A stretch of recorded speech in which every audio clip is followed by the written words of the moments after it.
Hi, everybody. Welcome to the International Water Resources Association webinar on the Global Water Security Challenge. We have a really great panel all ready for you here today, and we're just going to give everyone 1 or 2 more minutes to go off and get a last glass of water, or I think most of my panelists are having very early mornings to help us out, so maybe a very big cup of coffee. We'll start here in 1 or 2 minutes. Oh, there we go.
All right, everyone. I think we have given everyone enough time to get their coffee and get ready for this. Like I said, this is the International Water Resources Association webinar on Global Water Security Challenge. We have a really great panel here for you today, including Professor Christopher Scott, Professor Chad Standen, Professor Adriana Zuniga, Professor Tami Elbridge, Professor America Lutzley, and Dr. Barwan Papa. As you probably all know, this is a webinar hosted by the International Water Resources Association.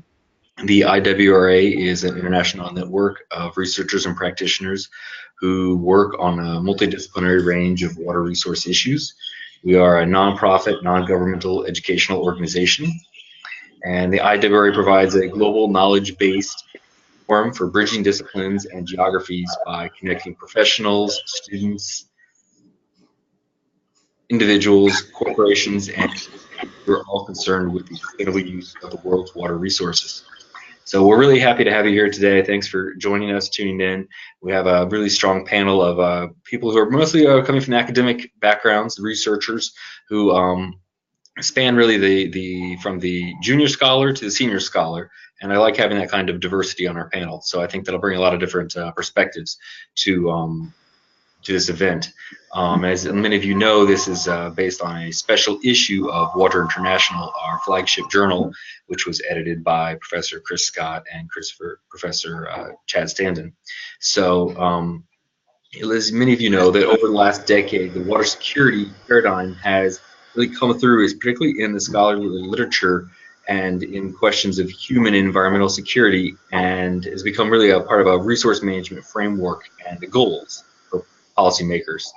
But there's concern that this idea of securitization, of securitizing, kind of replays back into some of these nationalists or tendencies around control. So at the same time, we want to expand these ideas about water security that underpin sustainable development goals, and looking at questions about social and ecological resilience, socioeconomic equality, planning, and other intersectoral ways to look at water, energy, and food security. So that's what our panel will be speaking about here today. We're really excited to have them, and this will also be featuring our first poll from the IWRA during our webinar, so we're very excited to have that. So what we'll have is a process where we're going to have all these speakers do their presentations, and then at the end we will have time for questions from the audience. So if you have a question already, or as the panel goes on, you'll see over on the GoToWebinar control panel on your screen, about halfway down it says questions. If you click that and you type in your question, I'll see it, and when it's time for the questions, I'll send the question out to whoever is most appropriate. And again, you know, we have a really friendly panel. They're all nice people. So if your question is very particular around, you know, a fact or figure that comes up in one slide or something, go ahead and reach out to the person. You know, no reason to spend the question time there. Just go ahead and send an email to the presenter and ask to follow up with more questions, because every researcher really likes to talk about their research. They'll be really excited to hear from you, I'm sure of it. And also, you'll see we have a poll. If you go right above questions, and you can go there, and we will be launching that here. And you have the opportunity to weigh in with your opinions about water security and under aspect and under researched parts of it. Well,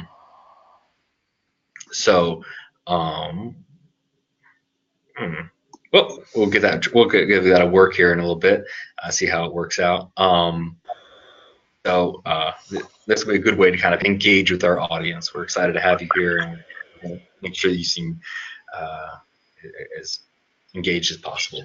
So finally, if you'd really like what you hear here today, you can also follow up with us on LinkedIn. After the webinar, we're going to have all the PowerPoints and a video of the webinar on our webpage, and that will be linked through to our LinkedIn webpage, where you can have a discussion if you'd like to follow up and engage more about these questions. So, all right, well, with all that in mind, we appreciate everyone coming in here today, and I will turn the table over to Christopher Scott. Hello, everybody. Good morning for those of you who are in the Western Hemisphere, and for those of you who are in Europe or points further to the east, good afternoon, good evening, or maybe even good night if you're somewhere in Eastern Asia. It's a pleasure to be here with you today to talk about the work of the panel members here, but also many others who have been working to address the global water security challenge. And as our introducer has outlined, this is part of a special issue of Water International, volume 43, issue number 8, that came out towards the end of 2018. So it is literally hot off the presses. A number of papers that were published there. We won't be going into all of the details of those, but for those of you on the webinar who would like further information about specific content of papers, specific approaches that we're talking about, case studies that are described, you'll find here that on the Taylor and Francis Water International website, you can look at the various papers that we're going to be talking about today. So once again, thank you all for joining, and also to my fellow panelists, it's nice to have the chance to get together and talk about our work and share that in a way that will bring in some questions and some comments, and hopefully further enrich our perspectives in our work as we go forward. So with that context, let me talk a little bit about the background of the special issue, how it came together the way it did, what the primary questions associated with it were, and as a result, how the different papers came together. And then each of the panelists can talk about their role in water security research and the special issue in particular. So for those of you who are on the webinar and are members of the International Water Resources Association, IWRA holds a triennial, every 3 years, World Water Congress. And in 2015, it was held in Edinburgh, Scotland. And some of you may remember that it had been postponed a year. It was to be held in 2014, but for different reasons, it needed to be moved to 2015. So it was off cycle a little bit. That's only to say that the subsequent one after 2015 in Edinburgh that this special issue came out of was held in 2017 in Cancun, Mexico. And of course, the next one in 2020 will be in Daegu, Korea. So for those of you who are IWRA members, or those of you who are watching this webinar cast and are interested, please do look at IWRA as a professional association that you might wish to join, that you might wish to contribute your work and findings and questions to, either through Water International as a journal or through the triennial World Water Congresses. Again, the next one will be held in 2020 in Daegu, Korea. So in 2015, numbers of us got together with this question of, is water security primarily a local challenge in this place under these sets of human and ecosystem uses of water, and under particular sets of water, either availability or risks that are associated with water security? Or indeed, can we understand water security in a broader scaled framework that has implications for how we understand the questions associated with water, all the way from local through to truly the global scale? So the question mark aspect of how we approach this was quite important. We had a number of presenters and papers. We subsequently invited others to submit and join the special issue project. And finally, a couple of years later, indeed at the end of 2018, we were able to produce this particular. Is my screen being shared? Can you all see this? And you'll see a number of the papers that are listed here. Can everybody see that? Am I actually the presenter? I just made you the presenter, so you can share your screen right now. Yeah. So here we go, and you'll see that a series of papers associated with water security at different both scales and levels, but also featuring some of the case studies that were involved. So again, for those of you who didn't see that link, here it is, and here are a number of the papers that we put together. And in fact, the panelists here are many of the primary authors associated with the special issue. So I will set the stage very briefly for one of the papers that I was involved with writing, and again, several of you on the panel here were contributors to that particular paper, looking at how water security as an underlying concept, both from the perspective of academic research to understand questions of access, equity, and risk and vulnerability associated with water, play out basically at a series of scales, but then also are tied into other conceptions of security. And our announcer, our host here, Scott McKenzie, alluded to the challenges of the securitization of resources. And that is to say, clearly for human and ecosystem purposes, we use, we manage, we have impacts as society and as humans on water resources, but we're also interested to understand what country governments or corporations or other interest groups are doing to secure and thereby potentially exclude others from the use and from the benefits that access to water resources can bring. So is there that exclusionary securitization? This is my resource, I'm controlling this for a certain purpose, to the exclusion of other users. And those don't always need to be thought of as human users, because of course ecosystem function, which itself comes back to quality of life and quality of ecosystems, is clearly a user in those terms. So we must also consider ecosystem water security. But when addressing that particular question, one of the approaches that we looked at was the interlinkages of water security, energy security, and food security. And the paper that you'll see here is one that we actually looked at in association with use, access, management, and security and securitization of water, energy, and food but from the perspective of global Earth systems resilience. And in short, the argument was that food security was the first of the three resources that came out in a widely understood conception of security, so that after World War II and a series of lack of access to resources, partly because of geopolitical forces, food insecurity and food security was a commonly held concept, or commonly understood concept, from at least the 1940s and 50s onwards. And then that became enshrined in things like the United Nations Food and Agriculture Organization, FAO, national government set targets associated with food access. Nobel Prizes were granted, for instance, to Professor Amartya Sen on questions of food, food access, food security, and a whole set of analyses around food. Subsequently, in the 1970s, energy security came onto the global stage, partly as a result of oil and petroleum price shocks, of cartelist,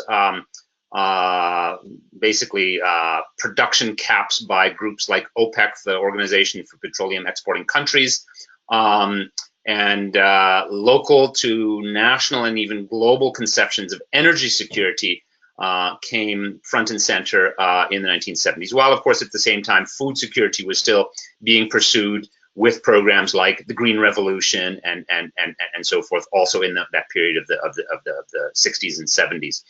Fast forward to the end of the 20th century, entering into the beginning of the 21st century, when the term water security came into more global parlance. And so water security referred to this concept from a broader human security perspective, that clearly there's human needs and human rights and human access questions around water, drinking water, but also water for productive economies and so forth. But it really was water security coming onto the global stage that really brought into sharper focus the interlinkages of water, energy, and food, which has come to now be understood as the water, energy, food nexus, or the food, energy, water nexus. So the order of the words, it actually does have some importance. It may tell us which of the resources is the one that binds together the others. And the paper that I was describing, that several of the panelists here also contributed to, really says that water, though it was the last one to emerge in those sort of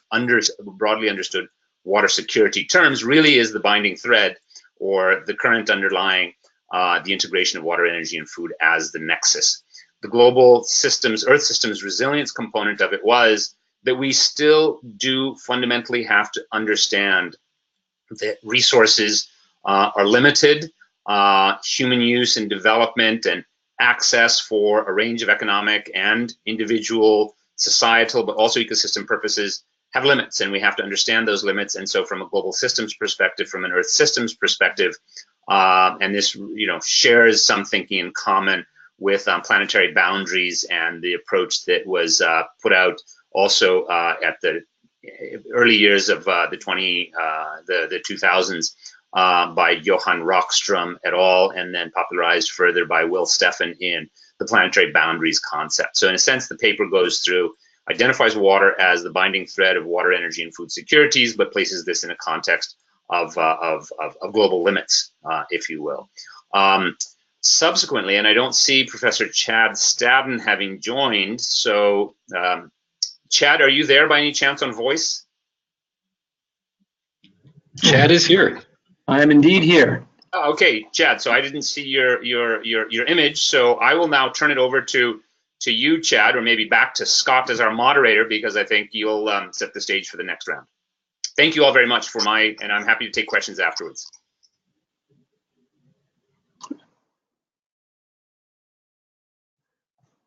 Okay, do you want to make a segue, Scott? Hello? Hi, sorry, you're breaking up there a little bit. What did you say there?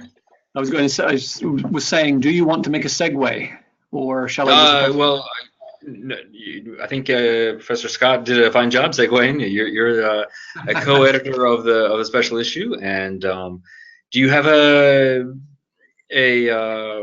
PowerPoint presentation or anything? I do. I'm wondering how to share it with folks. Yes. Let's. Chad, I will. you're supposed to turn on your webcam at the top of the GoToMeeting. You'll see the webcam's link, and then you need to provide access. It'd be great if Yeah. and then Scott can indeed share the screen, and so your connection then will allow you to put your PowerPoint there.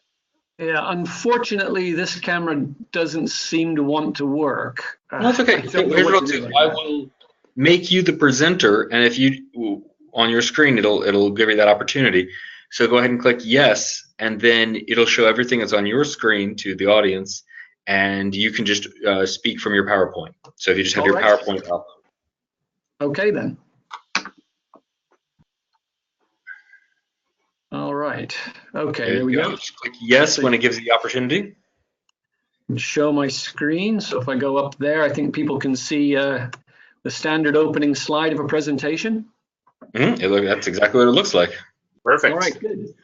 So I'd just like to speak for a few minutes, if I may, about the special issue, pick up on a few comments that Chris and Scott have made, and then segue into the second paper I was involved in the special issue about rainwater harvesting and water security in Uganda.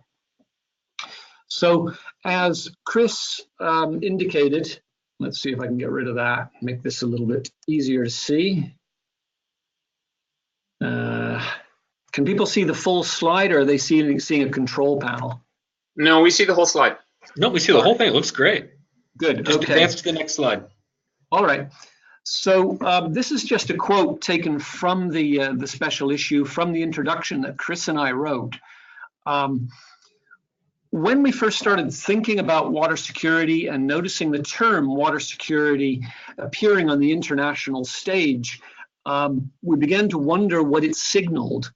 And as Chris has pointed out, if you start to look at the history of the term, you begin to find that the term isn't innocent. It arose in a particular time and place and in a context of increasing anxiety, not just about the environment per se, but in some quarters about the geopolitics of access to environmental resources. I'm thinking in particular of a couple of essays that appeared in a couple of foreign policy journals in the United States in the late 1980s, early 1990s, and then during the 1990s, work by people like Michael Clare and Homer Dixon and others, where water security is interpreted as a very much a zero-sum geopolitical game. My gain is your loss. So what I need to do to be water secure is understand my water resources and make sure that meum never becomes eum, to use the Latin, that mine never becomes yours. I think from the point of view of thinking about other ways of framing water security, Chris and I and others were particularly keen to ensure that there was a more social democratic moment instilled in the concept at as early a stage as possible so that we could combat the state-dominated or territorialist form of environmental governmentality implied by these early framings of water security. In a couple of papers published maybe 7 or 8 years ago now, Nick James and I traced the history of water security as a concept and began to try and begin this process of reframing. It's a process that I think is still very much underway as the concept morphs and changes, both in scholarship but also in government policy. So simultaneously, I was beginning to work with the International Water Security Network, which began its work in 2013, and which contains as founding members Chris's group at the University of Arizona, but also a group based in South Africa, Monash South Africa University, but also very rapidly, all of the red starred and blue dotted organizations and locations on the map that you see before you. What we're keen to do with the International Water Security Network is use a networking approach as a way of beginning to frame water security and instill some of those social democratic values. that I spoke about earlier. And so that's very much the framing of the special issue that we published with Water International late last year. But we were also keen on one other thing. Rather than simply being abstract and scholarly, we were keen on giving the concept some analytical and practical bite. This is something that we discussed with the editors of Water International several times as we were preparing the call for papers and moving through the editorial process from the IWRA conference in Edinburgh to Cancun to the final completion of the special issue last autumn. In other words, the intention was to make sure that not only did we create the right signals in the theoretical and conceptual domain, but that we also showed that this reframed water security concept could have bite. That wasn't merely the playthings of abstruse academics or woolly-headed scholars, but actually has practical bite. And I think we've really achieved that with the papers in the special section. So in my final comments, I'd just like to make a few comments about the other paper I was involved in, which talks about uptake of rainwater harvesting in parts of Uganda, and talk about a couple next steps. So our work in Uganda in recent years has focused on these two themes. First, the uptake of rainwater harvesting schemes through collection of rainwater during the long and short rainy seasons in East Africa into ferrocement or molded plastic containment vessels. We're interested in the ways in which these systems are adopted and the barriers or constraints on adoption of a fairly Schumacherian kind of technology. We're also interested in the performance of these systems in situ. So immediately before this webinar, I was working with some colleagues in environmental sensing, talking about how we're going to be assessing for different kinds of microbiological qualities or contaminants in the collected rainwater that's contained in these systems. Because of course, with water, unlike electricity or telephone signal, we not only need to have enough of it, but it also has to be of good enough quality. Why this matters from the point of view of a special issue in water security is this. Water security needs to be quantitative, but it also needs to be qualitative. That is to say, we need to secure sufficient quality as well as securing sufficient quantity of water for humans and the natural environment.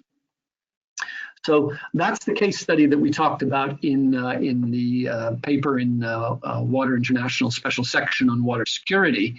And what we were exploring particularly there is the barriers and constraints to uptake. Why aren't these things ubiquitous in East Africa or in the study regions of Uganda that we're looking at? What are the barriers to uptake? And what we discovered is that, in a nutshell, it's not so much money that's the barrier. It's really proximity to enabling NGOs or organizations that provide a knowledge base that allow potential users to learn about rainwater harvesting as a domestic household scale water security solution, and then to adopt it and practice it successfully.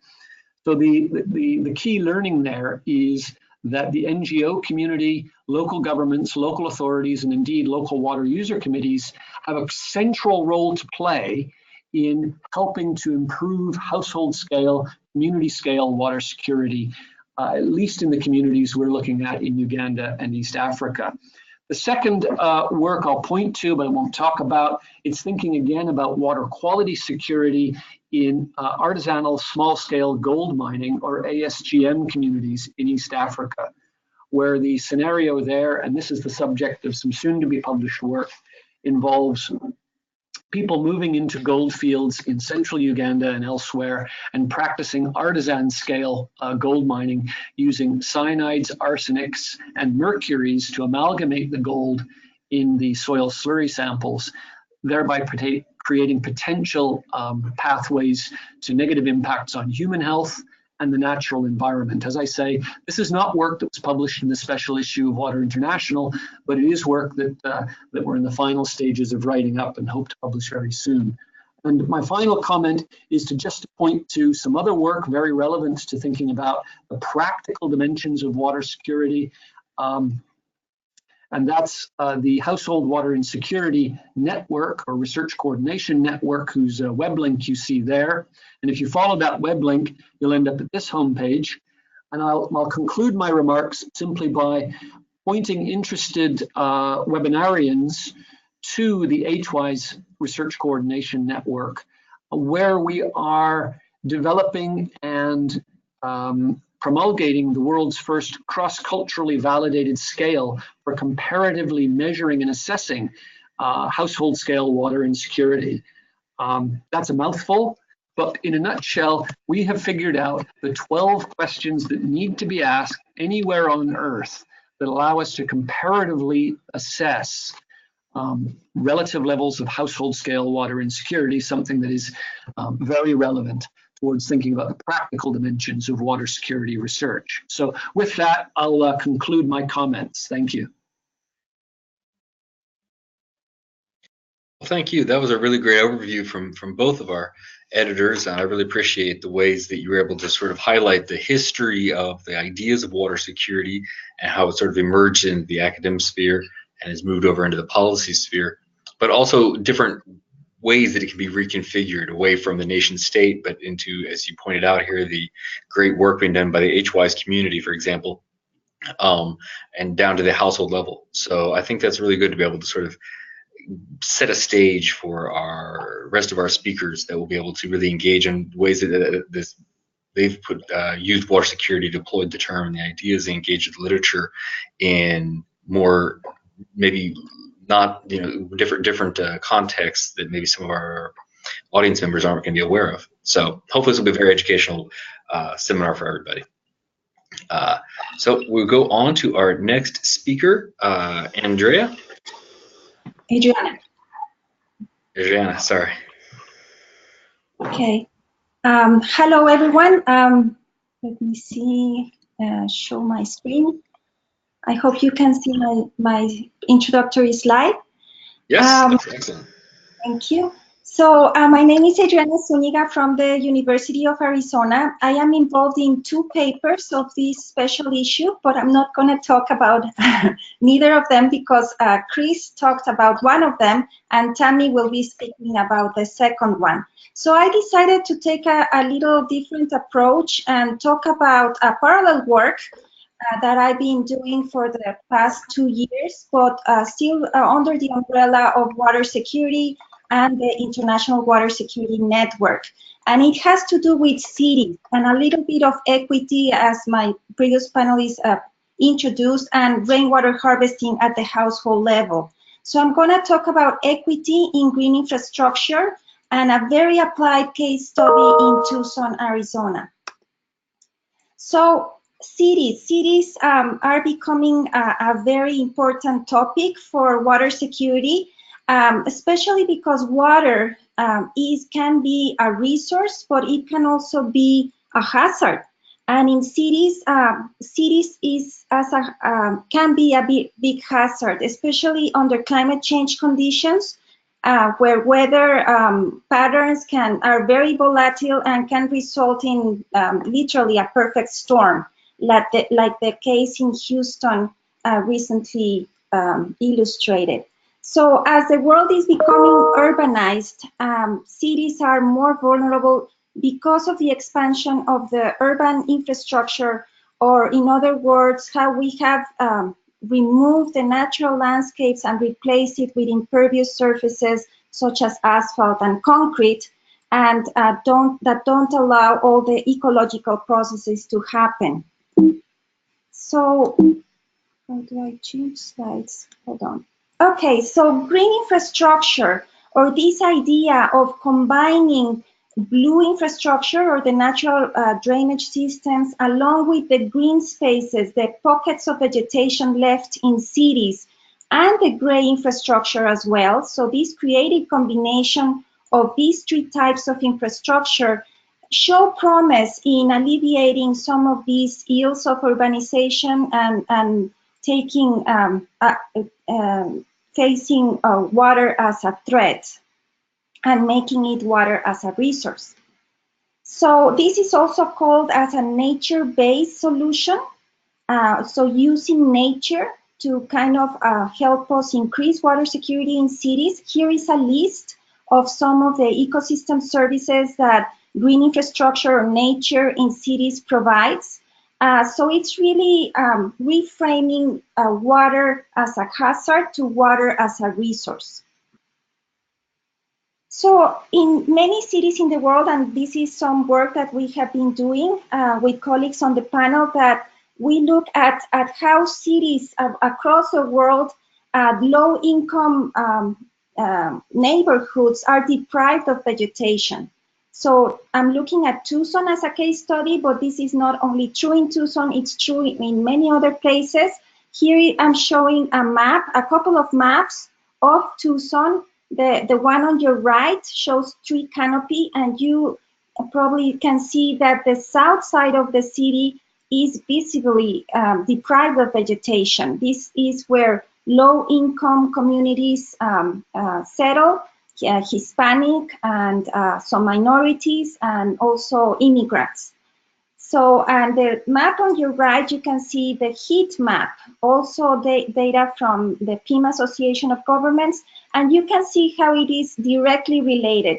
The south side of the city that is deprived of vegetation, it's also where more heat occurs, and heat in Tucson is a really big hazard. It can reach temperatures really, really high, so it's a big thing. And this area is also where most of the floods occur. So we see an equity issue, an environmental justice issue. The city of Tucson is aware of this problem, and is launching programs to kind of help people adopt rainwater harvesting practices, giving rebates and all those many types of incentives. But it's not reaching the south of Tucson or the poor communities. I'm showing here a map of data from the city, from Tucson Water, the water agency, where those programs have been implemented. And hopefully you can see that the south side of the city, again, is not receiving any of these programs. So our project is trying to address these inequities in green infrastructure through funding and siting and implementation. So this is a community engagement project. We reach communities, we partner with other organizations. Here are the logos of our partners to try to answer these questions. What are these things occurring? So I'm going to talk briefly about one line of engagement on this project at Star Academic High School, a high school located in the south side of the city.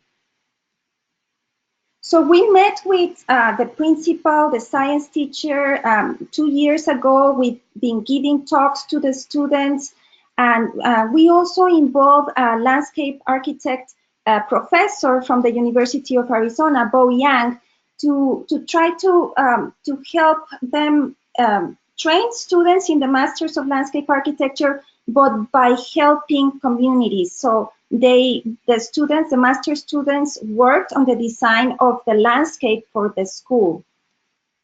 So we were very careful that this process of design, that is many times top down, was bottom up. So using surveys and interviews, we captured the needs of the school community, the staff, students, faculty. What do they need in their landscapes? Then we refined the design to make it more practical, and we didn't have money for implementation, but we applied for a grant, and thank goodness we got it. We got $25,000 from the Green Fund to implement this design. And we engaged students from the university, graduate, undergrads, interns, and volunteers. Some 32 students worked on this project with periodic meetings to supervise their work, but it was really a student-driven project. We also engaged high school students through the science class that we have been talking to, but also through art art is a very powerful way of engaging community, and we had 4 sections of this art class, and also the JTED class. JTED stands for Joint Technological Education District. These folks train students in the use of heavy machinery. So we asked them to, instead of just training by moving dirt back and forth in the back of the school, they could train by digging our basins and our rain gardens in the design. So that worked pretty well. There was a lot of prep work in the delivery of materials, of plants, and all of that. But then we had a big day, an implementation day last November 18 of 2018. And around 80 volunteers showed up, which is a really big number. And they were involved in many activities according to their teams. We had everything planned beforehand. So I'm going to show you a little bit of the progress of the work. This is the part of the street, the front, before, during, and after, how the rain gardens are set up to capture the floods and the stormwater and change water from a hazard to a resource. On the back, this is before, during, and after. You see now the rain garden implemented in the back of the school. Here are a couple of examples of finished rain gardens as well. And probably the most important thing that we did in this project was to connect communities, connecting the city, NGOs, university, and school district, everyone together. These networks that Chad was talking about are very important also at the community level for enhancing resilience.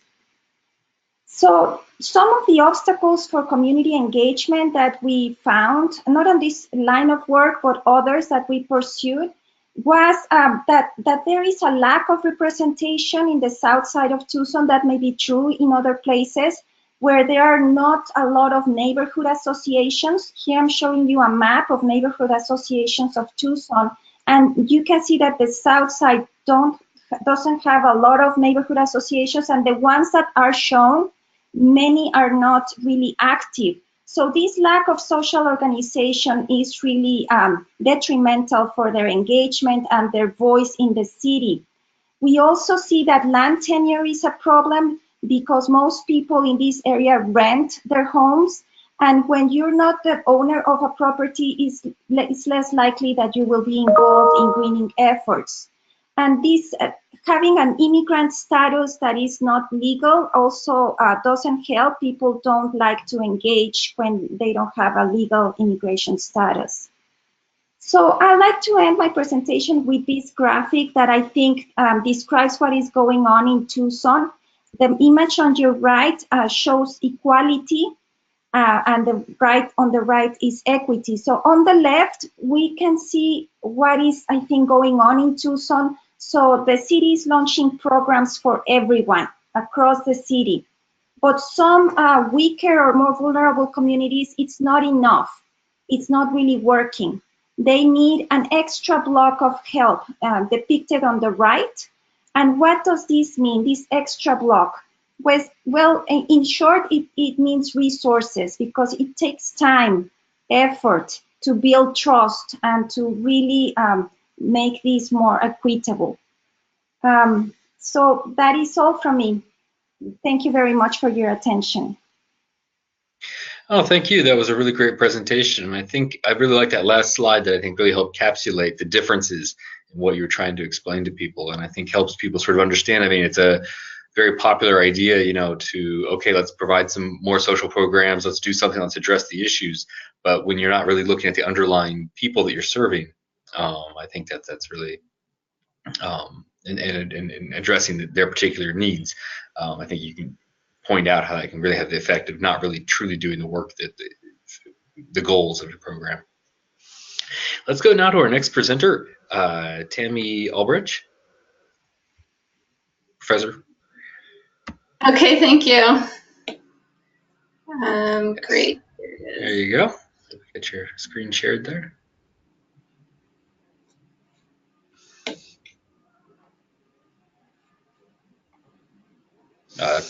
That looks good.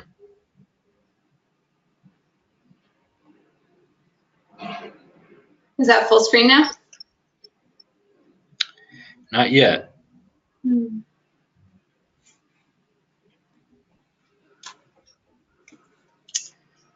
Okay.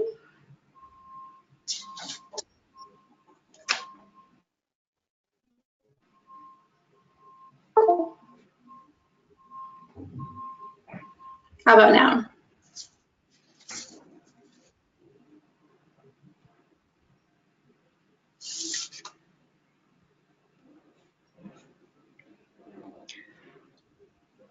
Maybe.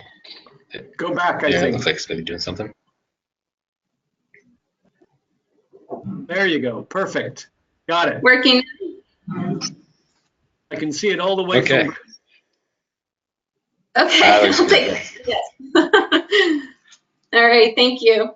So in this presentation, I'd like to provide kind of a broad overview of one of the papers in this special issue that focuses on transboundary water security. So it's taking a step back from an urban context, looking at shared water resources that cross boundaries. And in this paper, we're specifically focusing on arid regions in the arid Americas. So you'll notice that I have kind of a long list of co-authors on this paper, and this is because we looked at 5 different case studies and wanted to collect the knowledge of experts from the region. So we had this is a great collaboration on this paper, and 2 other co-authors are on the panel today, so that's really great as well. Okay. So the challenges of shared water resources in transboundary contexts are complex due to physical, social, political, economic mismatches and uncertainties that can be present across borders. And the transboundary water literature has often focused on these large river basins that cross international borders and looked at different ways that nations can cooperate on an international level.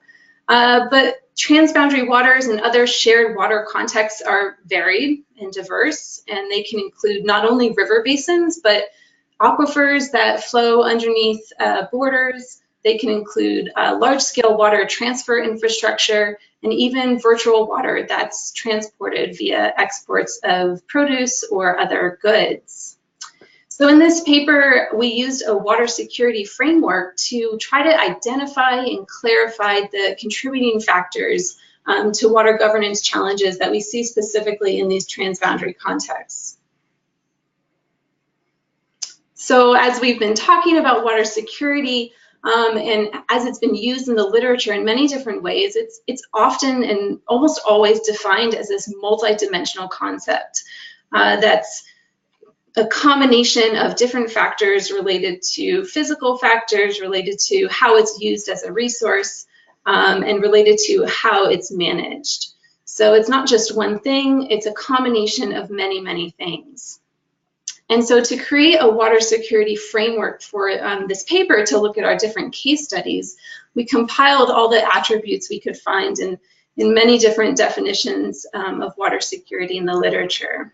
And so these related to physical attributes, to human attributes such as water access, political stability, water transport infrastructure, and also cross-cutting features such as risk, uncertainty, and interactions with food and energy resources. However, we also need to consider how water security is highly contextual. The salient features of water security are going to be different in different locations. And we wanted to look specifically at how transboundary contexts affect water security, how having a border going through your water system, your shared water resources, affects your potential for and how you might approach water security. A second priority was to look at what institutional responses we can observe being used to address water security, specifically in these arid regions. So we looked at 5 different case studies, and I won't be able to go into all the details of each study, but I'll just briefly describe how they represent very different contexts. The first case considers a transboundary aquifer that's used by both the US and Mexico, yet the demands and the resource governance frameworks are very different between the countries, and no formal international agreement for how to share groundwater is present. And despite this, there has been a lot of scientific research to try to understand the resources and their sustainability and how they might be better used over time. Our second case looked at binational desalination, which considered the potential impacts of water transfers from desalination plants that could be located in Mexico to water users in the US, and looking at how these benefits could be shared and what would be the differential impacts to ecosystems. Our third case, as you can see, we're moving down from the US-Mexico border region down to South America. The next case looks at a large transboundary river basin on the border of Peru and Ecuador. And here the national legal frameworks for water governance have evolved separately over time. And so there's been efforts at the local level to start some binational dialogues about how to manage their shared water resources in a more integrated fashion. Now, the fourth case is in Peru, and it's transboundary in the sense that it involves a watershed that crosses over state boundaries. And even though they're, well, province boundaries, but even though they're just province boundaries versus international boundaries, there's still similar challenges of differences in terms of governance, in terms of water needs, and in terms of economic capacity. And the final case is in the Andean Mountains. And this is an interesting and different kind of transboundary case that involves a shared glacial headwater that feeds river basins on both sides of the Andean Mountains, so in Chile and in Argentina. And here the glacial headwaters are being degraded by mining expansion, climate change, different factors, and there's been a lot of efforts to try to improve conservation. And so in the paper, we tried to pull out the most salient water security attributes for each of these cases and compare them and see what sorts of similarities we see. And we find that each of these cases are very different, and there's different features that are most relevant. There are some similarities. Water quality and sanitation seem to be important in these arid regions, and political stability and policy tend to be important, show up as important factors as well, likely due to the transboundary nature. We also then looked at institutional responses, and there's a lot of information here, but what was most interesting is how much these institutional responses varied. There were efforts at the local level in some cases, there were national legislation passed in some cases, and then efforts at the international cooperative level in other cases. There were more formal approaches that were implemented, and then more informal approaches involving scientific research or just informal dialogue. So it's very interesting how much the responses varied case by case, and really points to the different sorts of pathways that we might use to improve water security in different places. So what can we learn?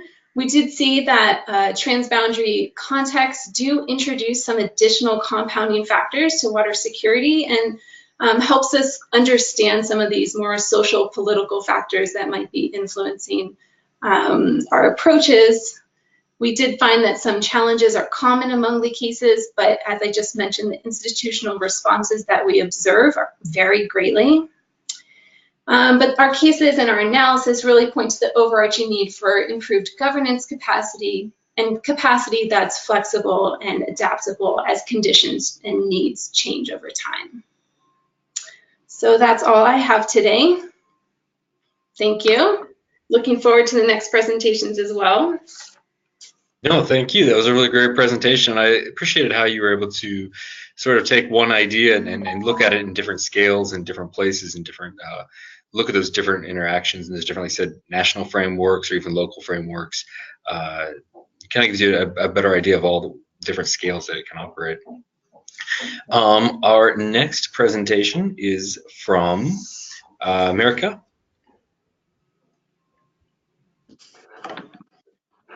Make you the presenter there. All right. Can you see the full screen? It looks great. Okay, perfect. Well, hello everybody. Thank you for being here and thank you for this nice invitation. My name is America Lutz. I used to be a student at U of A and now I am a professor at El Colegio de Sonora in Hermosillo, Mexico. And I will present the research that I am conducting right now about water, climate change, and large-scale mining in rural parts of Sonora, Mexico, and the emerging challenges for the rural water sector from this interaction between climate change, large-scale mining, and livelihoods in rural communities. So first of all, I want to tell you that mining in Sonora is a very big issue. It's a very big deal. Mining operations have been historically an important component of the economy of the state, and right now it contributes to 17% of the GDP of the state. There are approximately 42 active mines right now in the state, and you can see the map. The red dots are for metallic materials, and the blue dots are for non-metallic. The most important of these mines in the state and even in the world is one of the biggest mines of the world is Buenavista del Cobre in Cananea, Mexico, that is also located in one of the transboundary watersheds between Mexico and the United States, which is the San Pedro River. Sonora is the first producer of gold and copper in Mexico. And also another important feature is that mining concessions up to 2017 were covering 1/3 of the state territory. So mining is very important, especially metallic mining, metallic large-scale mining, such as copper, silver, gold, because of the amount of water that it uses, and also because of the potential for affecting the two main dimensions of water security, which are water quantity and water quality. This is the Cananea mine, the picture that I am showing you. So in terms of water using in mining, in the mining sector in Sonora, in 2016, Cartocritica, which is an NGO, and Heinrich Boll, they conducted a study using the registries of the Public Registry of Water Rights, or REPDA, in Mexico, using data from 2014, and they found that the mining sector at the national level in Mexico has more than 1,000 water right titles and uses more than 430 million cubic meters of water per year. From all the states in Mexico, Sonora was the major single user of water for the mining sector with more than 100 million cubic meters of water, which is a huge amount. It's almost the amount of water that uses the capital city with 8,100 people. Sorry, 800,000.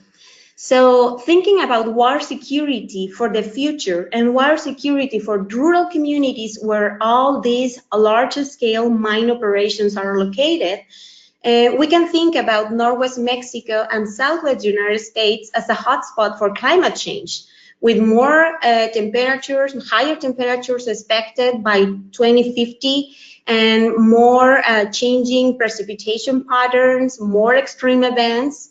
That is one thing. It's a global process of climate change. Then the second one is the highly commercial, global market-oriented mining activities, specifically in Sonora State. Because of these type of materials that have been extracted here, this is a very dynamic market that is subject to the rules of a very financial, globalized market for materials. And finally, there is a third process going on in rural communities around Mexico, but also around the world, that have to do with de-agrarianization of livelihoods, which means people is less dependent on agrarian livelihoods for make a living, from water, from animals, from land. And there is also an impoverishment of these rural livelihoods because of the lack of options. So all these processes going on reflect the multiple exposures that rural communities and mining sector are facing in the future. So from these larger scale processes, we can ask ourselves how larger scale mining activities are interacting with other rural livelihoods in these communities, and then how climate change will affect these rural larger scale mining activities, and what are going to do mines and communities, what are they going to do to adapt? And finally, how the adaptation strategies to climate change by these huge mining operations are going to represent new stressors for rural communities in terms of water security. So those are the main questions I am trying to answer, and I will show you a very quick example of how I am addressing this. In this example, you will see a map in which I combined several layers of information. The dots, the red and black dots, are the mines. The blocks in yellow are the land concessions for the mining sector, and the big polygons in white, red, and green are the status of the watersheds in terms of banning decrees. Banning decree is given by the government to those watersheds that have less water than is already compromised. So as you can see, if we put together all these pieces of information, we can conclude easily that at least 1/3 of the total area of watersheds that are under an extraction banning decree is already concessioned for mining operations, for mining exploitation or extraction or exploration, according to Mexican mining law. So you can only have this information if you put together different aspects or different dimensions of the same water systems.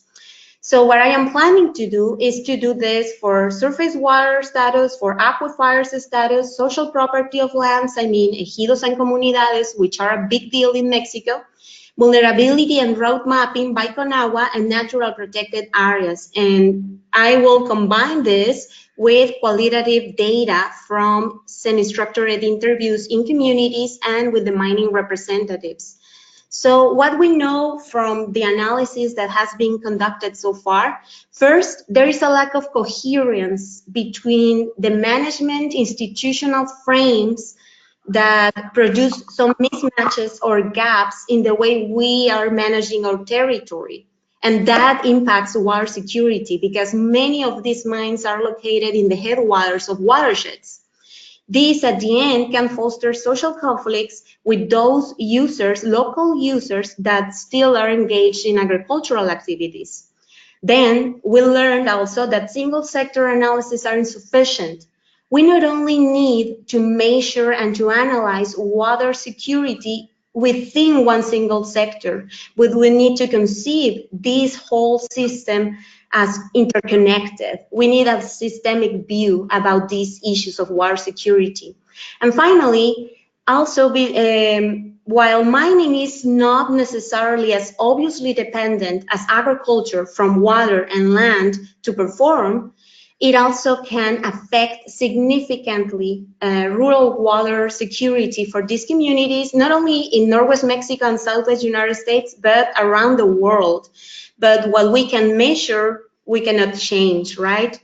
So those are the things that we have been doing so far. If you want to follow up or to make any questions, please do not hesitate to contact me. Thank you so much. Thank you. That was a really great presentation. I really appreciated the way that I liked your approach about different kind of the mixed methods of following up and doing these semi-structured interviews and combining that with other data and bringing the two together, which I always think brings a nice balance to any kind of research project, so that you don't neglect one or the other side. That'll be really good. Let's go to our final presentation, Buwan. And before we do, I would like to remind everybody that we have questions after this presentation. So if you have a question, go ahead and answer it. Send it in the box there in your GoToWebinar control panel. If you just type that up, I will see it, and we can get to the questions as soon as this is the time. And also that we will have the presentations in their PDF form available on the website, along with the recording of this presentation. So I know a few people have asked, and the presentations will be available. So thank you very much. Let's go to our last presenter.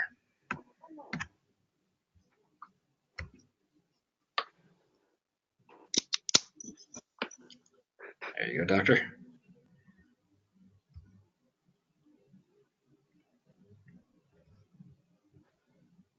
Looks great.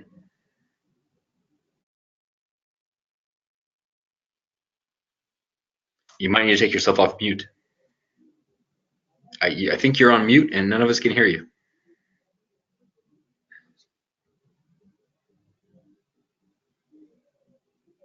Nope, not yet. Okay. There you go. Good to go. Okay. Thank you. My name is Bhuvan Thapa. I'm a postdoctoral researcher at Indiana University, Purdue University at Indianapolis. This work that I'm presenting focuses on a paper that we have written. It's a book chapter that we have written in 2016.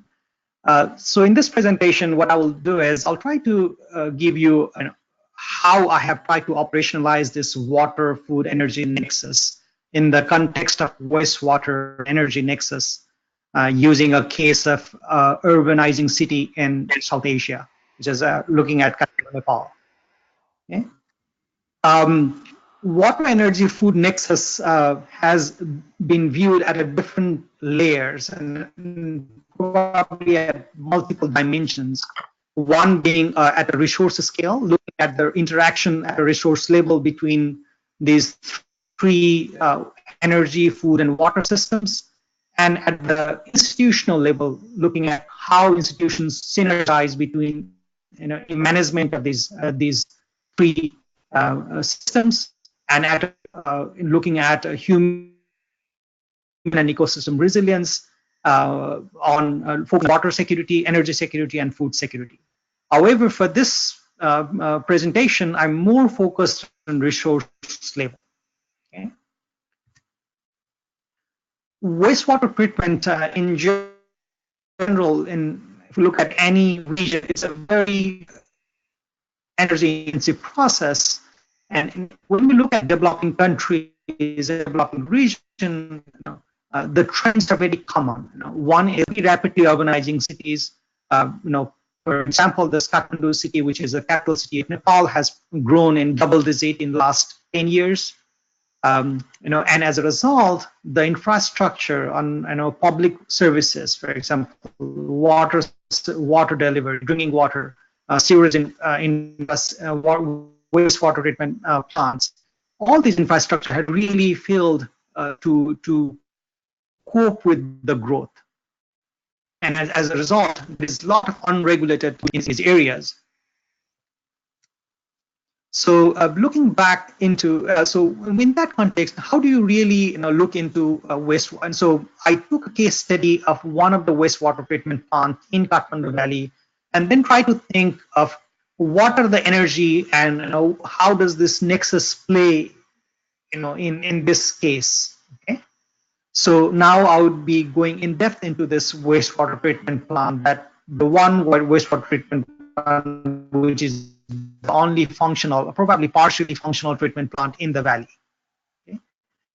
So in Kathmandu Valley, there are probably 4 wastewater, and of all these treatment plants, only one is partially functional, which is the treatment which is next to near the airport. It's called History Wastewater Treatment Plant. That is very high energy intensive process. There are also other treatment plants that have been established in, like, in 1980s, funded German non-profits, GTZ is what we call there. However, all are kind of a aerated lagoon system or stabilization pond type of wastewater treatment plant, which is less energy intensive. However, it cannot handle large wastewater load. So looking at the Guheswari wastewater treatment plant, it is again just the outlay of the treatment plant here. Just to give an overview, there is a primary the screening of wastewater treatment plant, and which will then feed into this biological treatment using the oxidation bit again, and then that will go to the settlement tank, and some of the effluent and the sludge goes to the dry bed for further drying. So this treatment plant it's very natural that these treatment plants are very highly energy intensive processes, because they are 24 hours of power for rotating, for aeration, and also these are very sensitive to power outage, which is very in developing countries, especially in Kathmandu, where we have seen around 10 to 12 hours of load shedding during when there is a limited water storage in the reservoirs. As Nepal is primarily the electricity source being the hydropower. So one of the important aspect is that these wastewater treatment are highly energy sensitive, intensive process, but at the same time they also are very sensitive to power outage. If you have power outage for like even half a day, you can really kill the bacteria that degrades the wastewater. So there is a sensitivity component into it. So trying to understand so I think when we try to operationalize this wastewater energy nexus, the first component is what are the so one of the approaches is to really look at the energy auditing, or probably looking at what are the main energy consumption points in this whole system. So the common approach is to look at energy audit process and try to see where we can improve the energy efficiency. And there are papers in the past where they have looked at changing the engineering infrastructure, which I wouldn't go into detail, where we can manipulate this engineering infrastructure to really improve the efficiency. Okay. The another process into looking at reducing is to really look at energy recovery, because many of the systems are anaerobic systems as well, and we can, using this biogas sludge digestion and other anaerobic way of digesting this wastewater treatment plant can also be a source of energy production. So these are the two very dominant methods that I have found, and probably there are some studies where we looked at the efficiency of this conversion process. And each of these units and its contribution to energy recovery and energy efficiency. Moving back, now tying back to the food aspect, I looked into what would be the co-benefits or synergies and trade-off with the agriculture sector, and are there any co-benefits as such from the wastewater treatment plant? And I found that so the sludge that is taken out actually becomes a very rich source of and a kind of a fertilizer to be used in the agriculture sector. And I was working as a consultant for this wastewater treatment plant for almost a year. and we found that actually these are in high demand and is being used by the farmers in the peri-urban areas. So this is one way where the output from the waste or the output from the wastewater treatment plant can be used as an input for agriculture. And in a way, we are trying to close the loop and trying to make it really being a more efficient system. Another approach is to really look at the potential role of the treated wastewater in urban agriculture. And the picture that you can see here is a Bagmati river, and there is a lot of this river bank which is being used as an urban farm, urban agriculture at a very not for a commercial purpose, but much more for a household livelihood. And these urban agriculture can also they use the river runoff, river water for agriculture purpose. So this treated wastewater can also be diverted for peri-urban agriculture and try to really address the food security problem.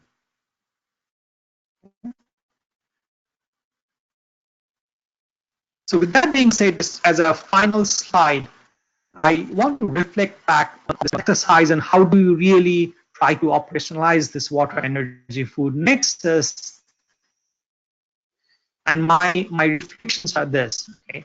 The first is that we really need to take a very systems approach to understand the nexus. We would try to, because each element, each action has a synergy and trade-off. So this is and it is probably we cannot eliminate that. However, we need to focusing on synergies and trade-off is one of the key aspect of looking at water energy food nexus. Within this nexus, resource focus and really looking at what are the trade-off at a resource level is one of the element, probably one of the important element in looking at water energy food nexus. However, institutional and policy linkages of nexus is also equally important. For example, how different institutions, how these different management institutions are really working together. Are there boundary organizations to facilitate the conversation between these institutions that really work on silos? For example, the institution that really manages this wastewater treatment plant, it's almost like a boundary organization. Now, what they do is they have representatives, and they closely work with different departments. For example, Department of Environment, municipality, and so forth. So, looking at this institutional linkages, what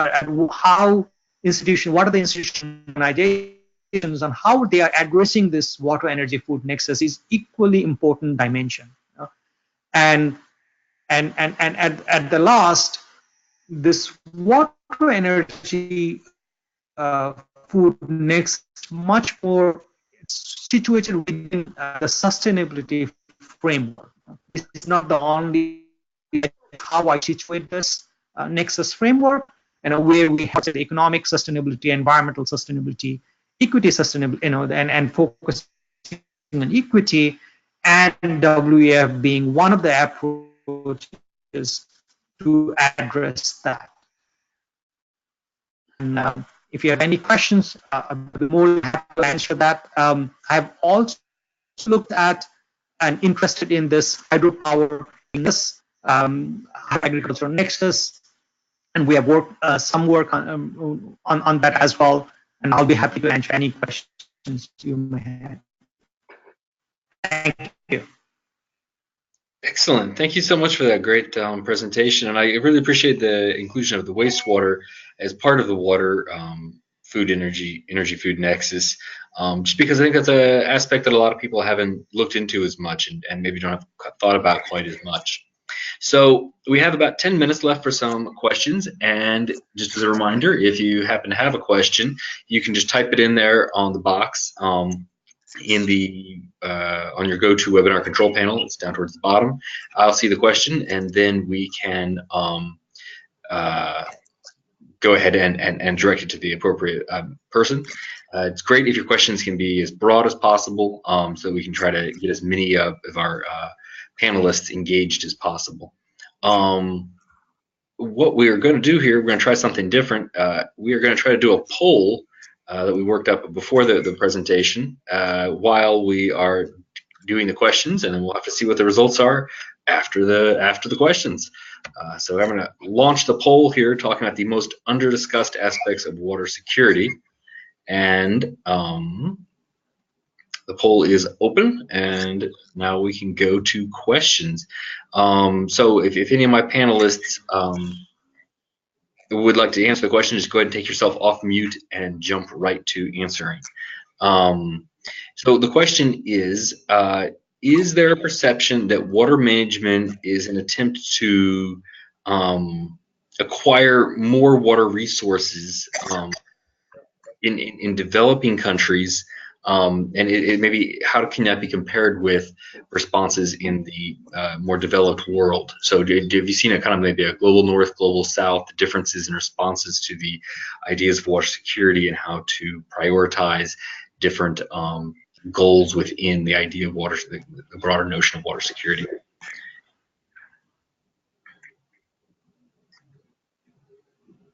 And anyone can just don't all answer at once. Let me jump in, Chris Scott here. I think supply augmentation, which is basically getting more water from distant sources and acquiring it from groundwater and other, has been a response globally to water challenges. There's increasing recognition of the need for maintenance of existing levels or even reduction of existing levels of water abstractions, water capture, water development, and more attention to demand management. And that is, how can existing water resources be used better? There is an efficiency part of that, using less water for the same need, the same process, the same demand. But there's also a set of challenges around how do we actually have less intensive uses of water, decoupling in economic growth from water demand. So I would say that yes, there's a version of that that is more specific to developing than to developed. But even within those large blocks, there's a significant amount of differences. So South Africa has some very interesting approaches to basic reserves of water that are allocated for human uses and for ecosystem uses, and beyond that, other available water resources can be used for different purposes. So, it's a very difficult question to answer in a brief context, but I think we should keep in mind that in addition to supply augmentation, the next bucket, sometimes it's called, develop new and additional water resources. Water security can often be better addressed more cheaply and often with less implications and impacts by demand management. Okay, good overview. Good. Does anyone else want to weigh in on that question briefly? This is Chad from Bristol, and I would just observe that in some of the literature, there is evidence that traditional or local models of water management, water allocation, water husbandry are being displaced by more formal central systems of water management. So there are a number of case studies around the world where, if you like, local traditional systems for managing water are displaced by much more formal centralized ones. That can sometimes be an issue. But again, I think the suppleness of the water security concept may come to the rescue here, in as much as the concept, as we've seen from the case studies in the special issue, is highly scalable. And it's very scale sensitive. So people involved in this seminar today have heard presentations at the very highest scale. Chris's remarks initially talked about global planetary boundaries, all the way down to the scale of the streetscape and green infrastructure implementations. So yes, I do recognize some evidence around the world of formal water management systems displacing traditional or local systems for managing and regulating water resources. But I think that the water security concept can be constructed in a way that helps us highlight those and also highlight the alternatives that are more socially just and inclusive. I'd like to just jump in a little bit on the green infrastructure context in cities. We do see differences between the global north and the global south in the sense that equity issues are more pronounced in the global south. So the differences in vegetation that occur throughout the globe that involve equity, then in the global south, this makes really vulnerable people highly stressed, even more so. So the equity issues, even at the research level, the global south, countries in the global south lack resources, data many times to do even the research and raise awareness of these issues. So equity is more pronounced in the global south, in cities.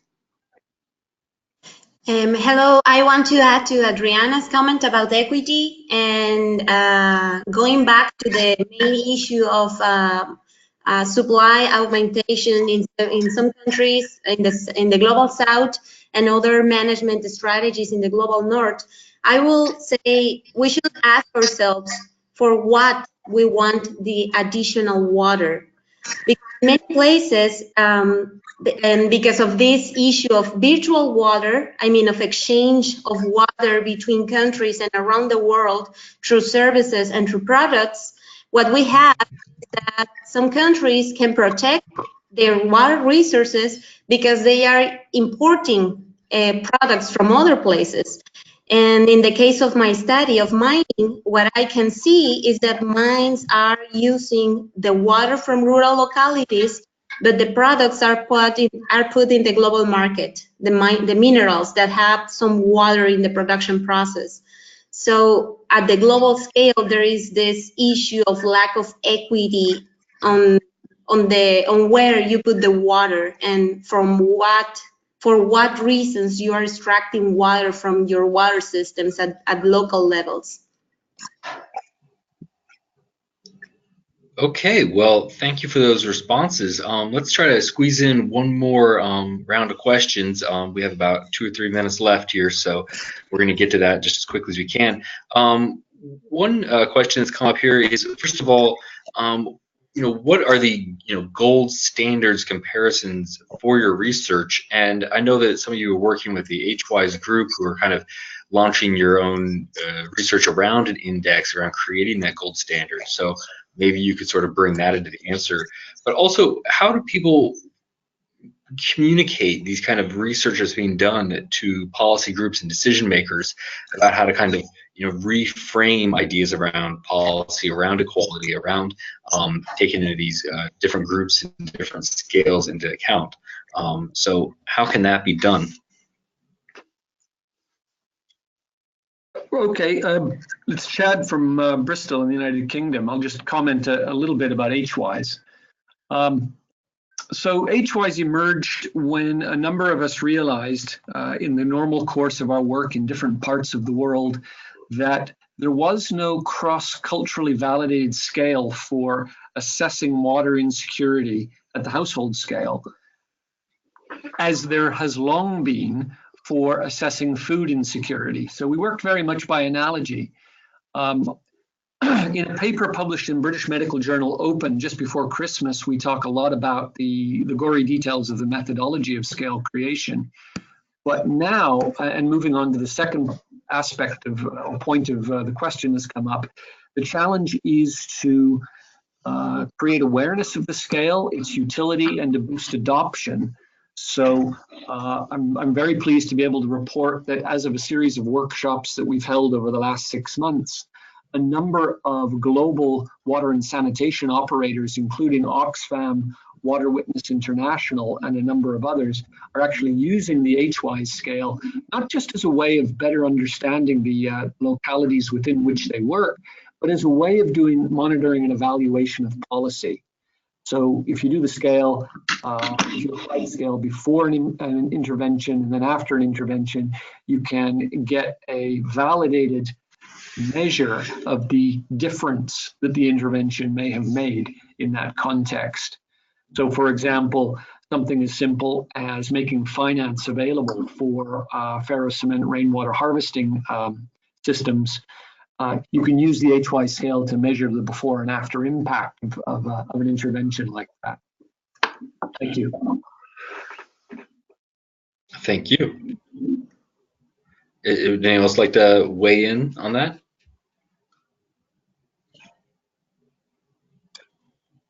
I think that's a good summary. Okay, excellent.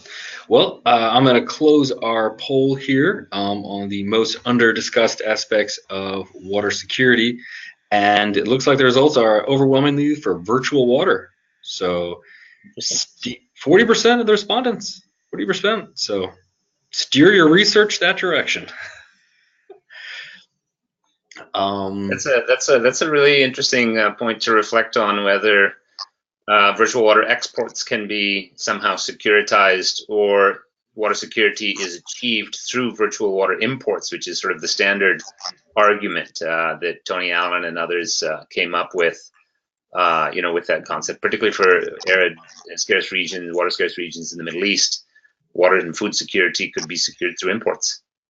Now maybe there's more concern about whether virtual water exports are something that need to be securitized. There's a lot of discussion here in the Southwest United States about alfalfa, which is being produced for export to the Middle East or to China or other regions, and to say, is that a good use of our limited water to be exporting it in, bales of hay, which are, hugely water consumptive?